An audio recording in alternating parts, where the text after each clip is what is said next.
नमस्कार फ्रेंड, मी आस्था मेलो किचनमध्ये आपलं स्वागत आहे. गणपतीचा उत्सव चालू आहे तर आपल्याला देवासाठी नैवेद्य गोड करावेच लागतात. तर त्यासाठीच मी एक रेसिपी घेऊन आले, ती म्हणजे बनाना रव्याचे पनियारम. चला तर मग पाहूया आपण साहित्य आणि कृती. पनियारम बनवण्यासाठी आपल्याला बनाना लागणार आहेत, ते पण पिकलेले बनाना घेतले 2 मी, वेलची पावडर, बेकिंग सोडा, मीठ चवीनुसार लागणार आपल्याला, 1 वाटी मैदा, तूप, गूळ 1 वाटी, बारीक रवा 1 वाटी आणि पाणी.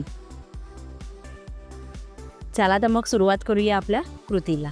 एक बाउल घेतला आहे मी, त्यामध्ये आपण हे पिकलेले केळी पूर्ण सोलून घ्यायचे आहेत.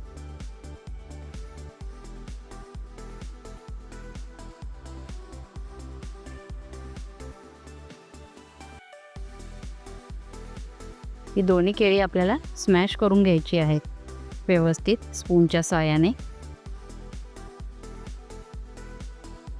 व्यवस्थित आपले बनाना स्मॅश झाले आहेत. स्पूनच्या साहाय्याने मी करून घेतले ते व्यवस्थित स्मॅश. आता ह्याच्यामध्ये 1 वाटी रवा,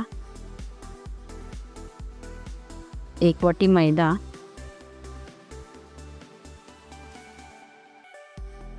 आणि 1 वाटी गूळ, ते सर्व मिश्रण आपल्याला एकजीव करून घ्यायचं आहे.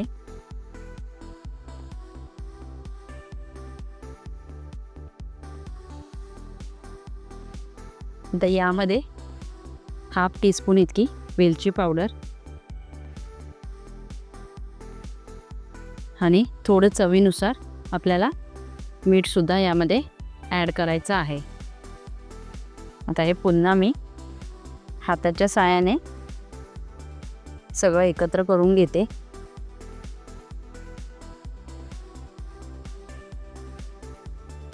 व्यवस्थित रवा, गूळ आणि मैदा एकत्र आपल्या झाले आहेत. आता थोडं मी पाणी ॲड करते ह्याच्यात. आपल्याला कन्सिस्टन्सी बघायची आहे पनियारम बनवण्यासाठी, तर किंचित हळूहळू असं पाणी घालून आपल्याला ती कन्सिस्टन्सी तयार करून घ्यायची आहे. स्मूथ असं बॅटर आपल्याला रेडी करून घ्यायचं आहे. व्यवस्थित आपलं पनियारमसाठीचं स्वीट बॅटर तयार आहे. तर आता यामध्ये आपण 1/2 टीस्पून इतका बेकिंग सोडा म्हणजेच खाण्याचा सोडा यूज करायचा आहे.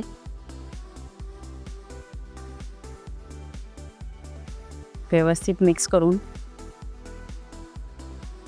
आता हे बॅटर मी तयार करून घेतलं आहे. आपण याला 10 मिनटं रेस्ट करायला ठेवून द्यायचं आहे. 10 मिनटानंतर आपलं बॅटर पनियारमसाठी रेडी होईल.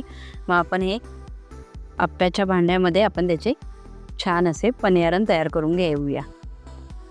आपलं आप्याचं भांडं व्यवस्थित गरम होईल तोपर्यंत आपल्या इकडे आपण पनियारमचे मिश्रणसुद्धा मस्त फुललं आहे, रवा चांगला. तर आता आपण पनियारम करायला सुरुवात करूया. भांडे व्यवस्थित गरम झालं आहे. मी एका स्पूनच्या साहाय्याने पूर्ण सगळ्या साच्यांमध्ये आपलं बॅटर व्यवस्थित रवा फुलला आहे छान. तर भांडंसुद्धा आपलं इथे गरम झालं आहे. तूप टाकून घेतलं आहे मी भांड्यांमध्ये. तर आता आपण पनियारम तयार करायला घेऊया.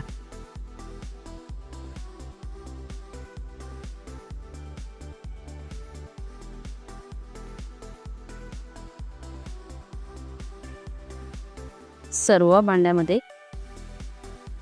मिश्रण टाकून घेतलं आहे मी.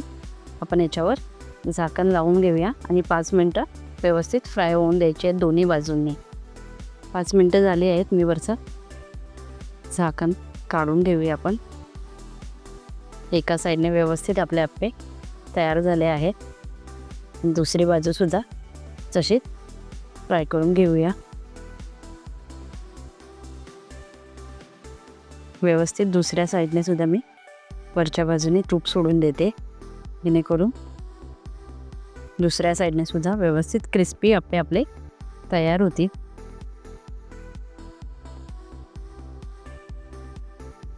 पाच मिनटं होऊन गेले आहेत.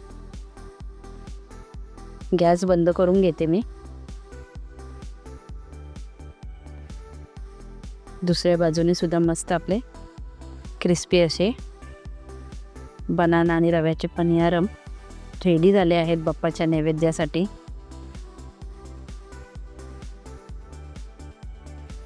मस्त कुरकुरीत आणि क्रिस्पी असे आपले पनियारम तयार आहे बाप्पाच्या नैवेद्यासाठी। अशा प्रकारे आपले बनाना आणि रव्याचे पनियारम बाप्पाच्या नैवेद्यासाठी तयार आहे आपला गोड पदार्थ। तर तुम्हीही माझी रेसिपी नक्की ट्राय करा। आमच्या व्हिडिओजला जास्तीत जास्त लाईक आणि शेअर करा आणि तुमच्या प्रतिक्रिया कमेंटद्वारे नक्की सांगा। नमस्ते, अन्न हे पूर्ण ब्रह्म।